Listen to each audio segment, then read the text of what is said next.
Assalamualaikum warahmatullahi wabarakatuh. Perkenalkan, nama saya Muhammad Aksen Sultra. Saya merupakan mahasiswa jurusan D3 Teknologi Laboratorium Medik Poltekkes Kemenkes Kendari, tingkat 2B. Di video kali ini, saya akan membahas mengenai 6 kasus korupsi yang terjadi dalam lingkup mahasiswa. Seringkali kita sebagai sosok kaum intelektual mahasiswa berteriak lantang pada setiap isu korupsi yang mengalir di media massa sehari-hari. Bahkan tak jarang kita harus berjemur di teriknya panas matahari di depan gedung KPK untuk menuntut tuntasnya kasus korupsi yang sudah terjadi. Kali ini saya akan mengupas benih-benih korupsi yang timbul dalam kegiatan mahasiswa sehari-hari di kampus tanpa kita sadari sudah mengakar menjadi budaya. Yang pertama, bolos kuliah dan titip absen. Cabut kuliah atau bolos merupakan suatu aktivitas yang lumrah di kalangan mahasiswa. Banyak hal yang bisa menjadi penyebab seorang mahasiswa untuk tidak mengikuti kegiatan perkuliahan. Bagi para aktivis, alasan utama untuk bolos kuliah tentunya karena hal-hal yang berkaitan dengan masalah organisasi, entah itu rapat atau harus turun aksi ke jalan. Ada lagi alasan mahasiswa bolos yang merupakan satu hal yang lumrah karena bukan kehendak dari mahasiswa yang bersangkutan, yaitu sakit atau terkena musibah. Selain itu, rasa bosan terhadap salah satu mata kuliah dan cara penjelasan dosen yang kurang menarik pun menjadi alasan ampuh yang kadang dilontarkan oleh mahasiswa untuk membolos dengan dalih adanya kesempatan tidak mengikuti kuliah, serta alasan mampu menguasai mata kuliah tersebut tanpa harus mengikuti. Demikianlah beberapa alasan mahasiswa untuk bolos kuliah. Bagi mereka yang pernah bolos kuliah dengan unsur yang tidak jelas, mungkin tidak sadar bahwasanya apa yang mereka lakukan adalah bibit timbulnya korupsi yang dapat mereka lakukan di kemudian hari. Lalu, mengapa demikian? Bolos kuliah tanpa unsur yang jelas merupakan salah satu indikasi adanya sifat malas dalam diri seseorang. Sifat malas ini dapat timbul apabila dosen yang mengajar seringkali tidak masuk, bangun kesiangan, hingga jarak tempuh dari rumah ke kampus tidak dapat diprediksi karena jalanan yang sering macet. Namun, bolos kuliah ini cenderung mengindikasikan bahwa seseorang itu malas. Rasa malas inilah yang dapat membawanya kepada korupsi. Belum lagi ditambah dengan budaya titip absen bagi mahasiswa yang bolos. Satu hal sederhana yang bisa menghilangkan nilai kejujuran dalam kehidupan kita.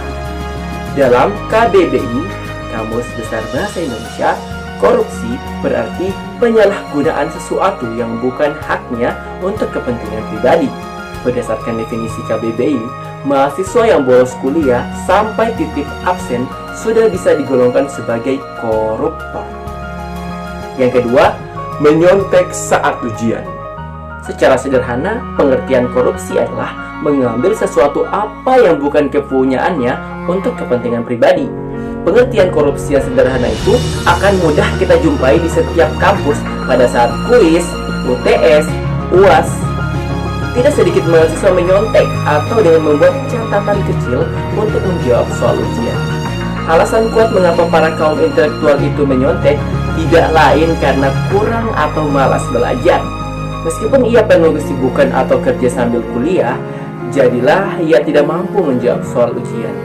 Memang betul ada beberapa soal yang sangat sulit dijawab, tetapi bukan berarti soal ujian itu sulit semuanya. Mahasiswa yang jujur pasti akan menjawab soal semampunya. Ia tidak mau menyontek meskipun nilainya lebih rendah dari temannya yang lain. Lagi pula, nilai mahasiswa tidak mutlak ditentukan dari hasil ujian pada saat itu. Ada penilaian lain seperti karakter, kehadiran, praktikum, tugas, presentasi, dan sebagainya. Yang ketiga, plagiat tugas. Benar?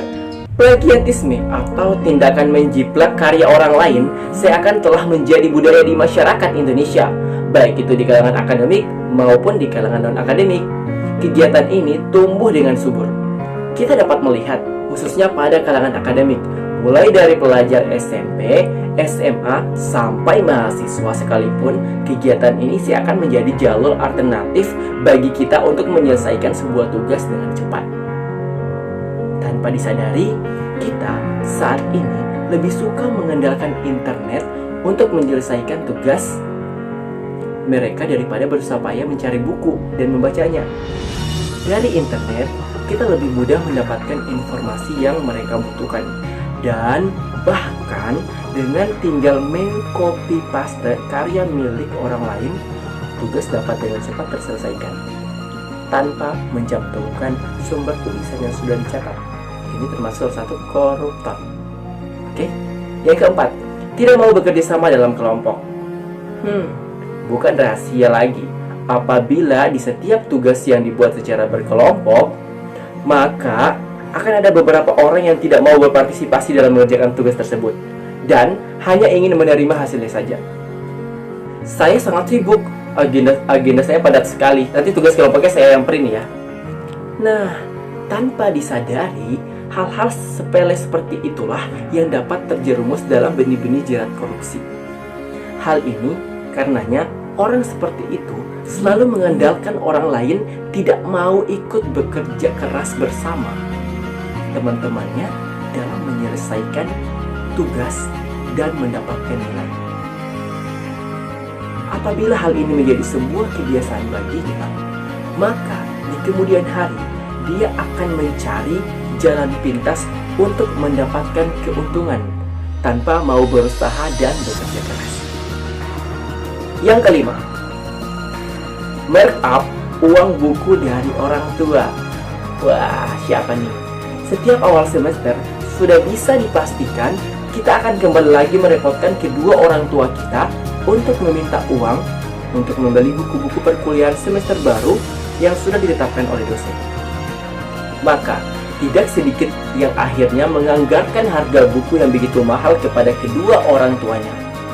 Namun, realitanya, akhirnya mereka memilih membeli buku dengan harga miring atau KW di pasar Mandonga dan uang sisanya dipakai untuk kesenangan pribadi seperti makan-makan, kumpul-kumpul bersama teman, dan hal-hal yang tidak berfaedah lainnya. Jumlahnya memang masih puluhan hingga ratusan ribu saja. Namun, coba deh kalau kita hitung dari awal hingga akhir semester kuliah, sudah berapa nominal uang yang kita sudah pakai untuk kepentingan pribadi dan yang tidak seharusnya.